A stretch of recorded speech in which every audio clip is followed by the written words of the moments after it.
the words have yet to be invented that are large enough, colorful enough, or true enough to express the heart and soul of this woman that I love. Stephanie.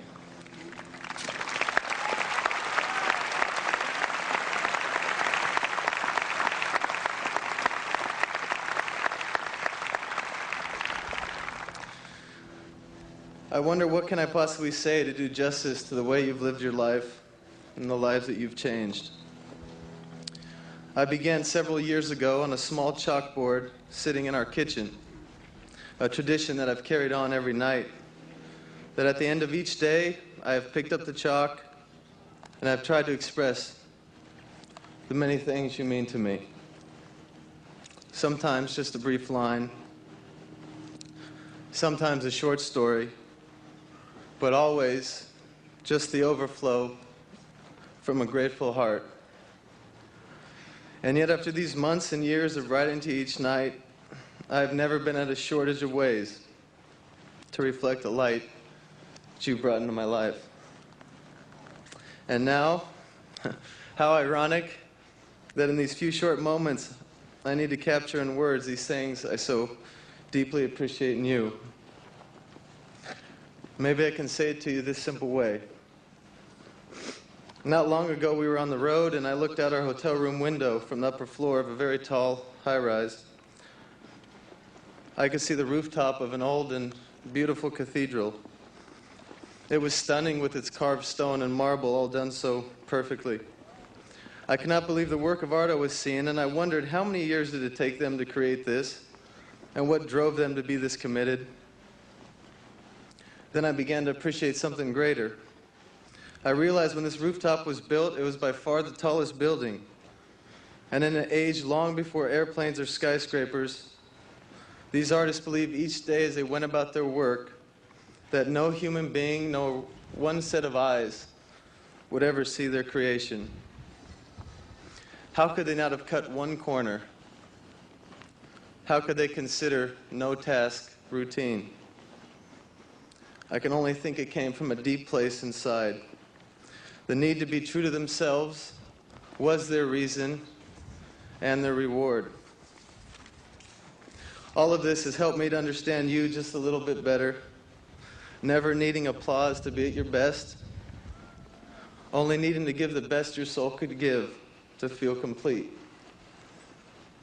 From the roar of voices inside the lines of center court to the quietness of a child's bedroom, that generous soul, that unbending strength, that soft-spoken integrity has not one time been shaken. The arena of tennis simply gave you a platform and an opportunity to refine those inner qualities even more.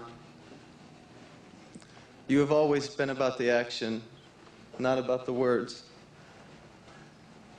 You have never defined yourself by what you have achieved. Rather, you have achieved by how you defined yourself. And even now, it has taken my breath away to see how you've quietly laid down your racket to pursue love and motherhood with the same zeal and high standards you have always demanded of yourself. No one has ever known you to be infatuated by your own accomplishments. In fact, as I have often said, anyone who speaks with you will most likely forget the great things you have done within 30 seconds. But they will feel cared for, their feelings engaged, and you never let go of their heart until that they know that they are completely understood.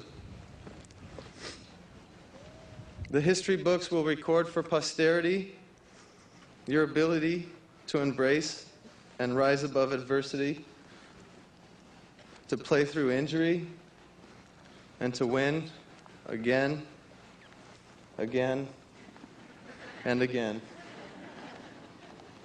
Far in the future, people will analyze and discuss your place as the greatest of your time. And as those future generations hear of your strength and dominance,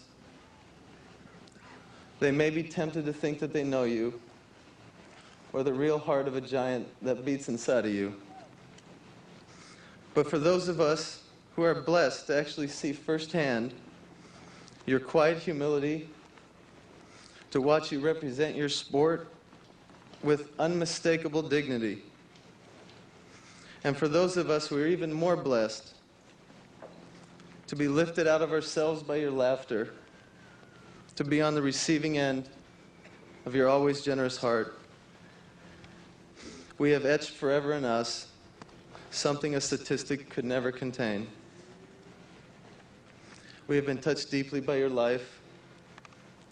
You have made us better, and we will never be the same.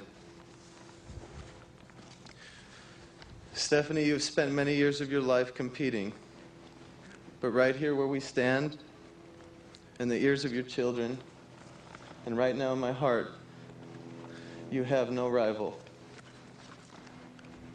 Ladies and gentlemen, I introduce to you the greatest person I've ever known, Steffi Graf.